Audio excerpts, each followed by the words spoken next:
Something enormous is happening across the Western world. And you can argue about what the causes are. You can argue about whether every change is good or bad. But surely we can at least agree that the West is changing incredibly quickly. Demographically, culturally, politically, economically, institutionally. And sometimes I just look at it and think, what exactly is the end state? Because from where I'm standing, most of it seems really, really self-destructive. I mean, imagine you sat at home, just sat in your lounge peacefully. Somebody comes in, just lets himself in through the front door, and they wander into the kitchen, help themselves to something from the fridge, and they walk back into your lounge, sit down next to you, strike a match, and just hold it there against the curtains. And instead of stopping them, the people responsible for protecting the house, me, you, just start explaining why actually we're being really intolerant because we're concerned about the fire. And that's what lots of Western politics increasingly feels like to me. And then I keep coming back to that same question. Why? And people offer lots of different explanations.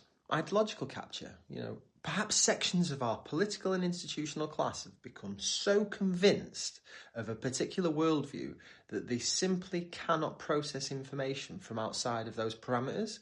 And they genuinely believe that they're doing good, that they're on the right side of history, that borders are morally suspicious and nationalism's dangerous. Cultural differences don't really matter. And every society can just absorb unlimited change. And then that anybody that's questioning that worldview must therefore be ignorant, frightened or malicious.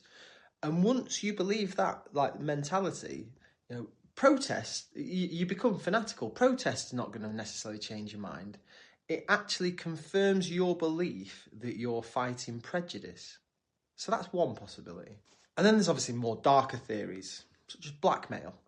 Perhaps powerful people are all compromised. Some massive intelligence operation that's controlling all the politicians, all the journalists, all the academics and all of the institutions. But just think about the scale of that, because it's not happening just in our country, it's happening across the Western world. Britain, France, Germany, Canada, Australia, America, everyone's saying the same thing. All of the European institutions have been compromised. Thousands upon thousands of politicians, civil servants, judges, journalists, academics and business leaders. Could some of those individuals be compromised? Yeah, of course, and they probably are. But does that explain an entire civilization moving broadly in the same direction, almost in lockstep? I'm not really convinced, but that's still number two. Then we've got secret societies, the communists, the foreign governments, the global organisations, religious movements, the Jews. Others, will even say it could be demonic entities. And I understand why people are reaching for all of those explanations because, when something looks irrational, like it is, we instinctively assume that somebody somewhere must have planned it. But perhaps even that's a mistake. Perhaps when we're looking for that one or several masterminds, we're missing the point that this is actually a system that's functioning as it's meant to. Because we don't necessarily need to have this nefarious group of Bond villains all sitting around a table. It could actually be like this. You've got similarly educated people that have all been to the same type of university. They're all reading the same type of newspapers, moving through the same types of institutions, lots of cross-pollination. They all go to the same type of conferences and use the same languages. And they all broadly share the same assumptions about progressivism, identity, economics and internationalism. So no one's actually got to issue with them a specific order. They already agree. And so then when you put incentives on top of that, we've got politicians looking for tomorrow's headlines. We've got businesses wanting, cheaper labour and larger markets. Universities that are awarding grants for fashionable, faddy ideas. Charities pursuing their missions, looking for the funding again. And then the media, trying to sell its media products. So all of that can happen actually just individually, all behave rationally, but actually because they've already come from this worldview that's been established in the universities, it still ends up with the same end result. And that's a frightening possibility. So as I say, there's no Bond villains, no secret room, no single organisation controlling everything. Just millions of decisions moving broadly in the same direction. And then it ends up with civilization changing direction through this unstoppable institutional momentum. So when you have this bureaucratic mass just moving relentlessly towards the abyss, there's nothing actually to stop it, because the Western elite increasingly has no attachment to place anymore. You know, if you're wealthy today, you can live in London, Dubai, New York.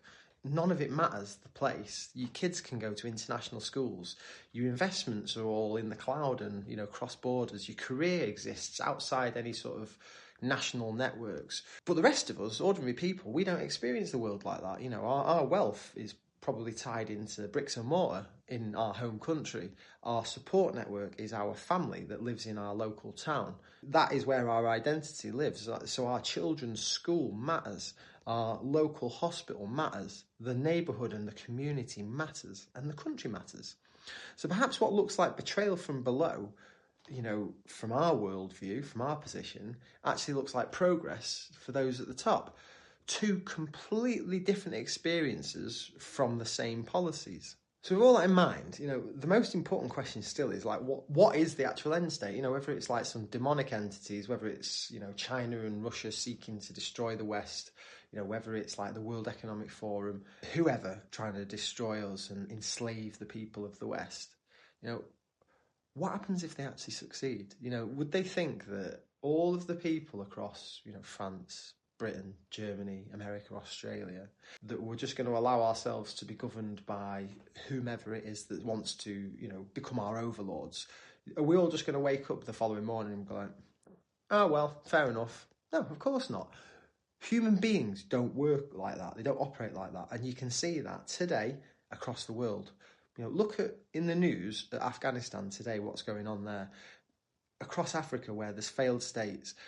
When you've got competing visions and competing authorities within one nation without any common ground, it's not going to lead to harmony. People don't just accept that they're being now ruled over by someone else.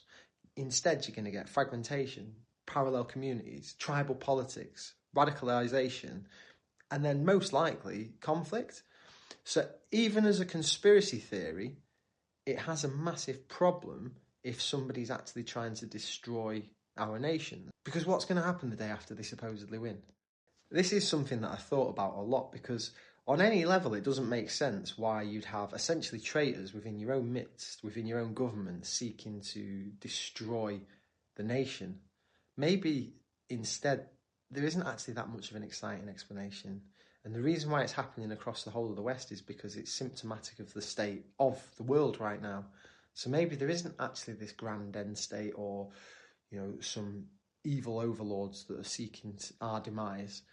Perhaps the leaders just don't have control of the ship anymore, and, you know, they don't even know where it's going to end.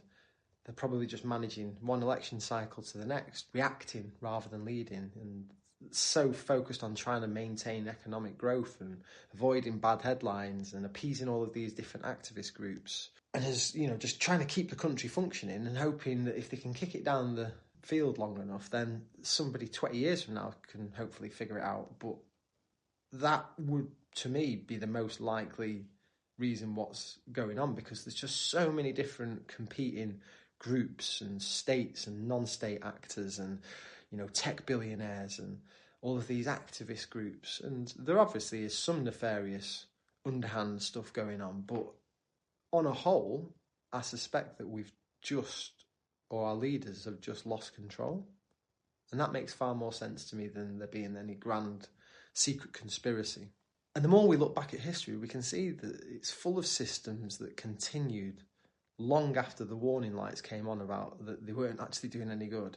So when we look out at the world and we're asking the question, you know, who's destroying the West? Maybe that's the wrong question. Maybe the way that the West's going is just, you know, the decisions that have been made over the last century or 2 centuries that's led to this inevitable point of society looking like it does. Because it is in the West, it's not across the non-Western world. So we have to assume that because we've done the same things in the West for so long, that this is the inevitable conclusion. So instead of saying who's destroying the West, maybe we need to ask, you know, what are we actually trying to preserve? What do we want the West to look like in 50 years from now? And we can do that by asking a series of questions. You know, what binds the people living here today together? What values are non-negotiable? What does citizenship mean to everybody in this country or the West? What responsibilities do we owe one another? What are we trying to preserve? These are all questions that nobody seems to be answering, but actually, if we could collectively answer them, we can define where we want to go, rather than just letting the ship run away with itself. And I think that's the real danger. Not that somebody's created this incredibly sophisticated plan to overthrow Western civilization, but that nobody's got a serious plan of preserving it, and no one's got a clear view of what it is we're trying to save. A civilization doesn't necessarily disappear because somebody conquers it.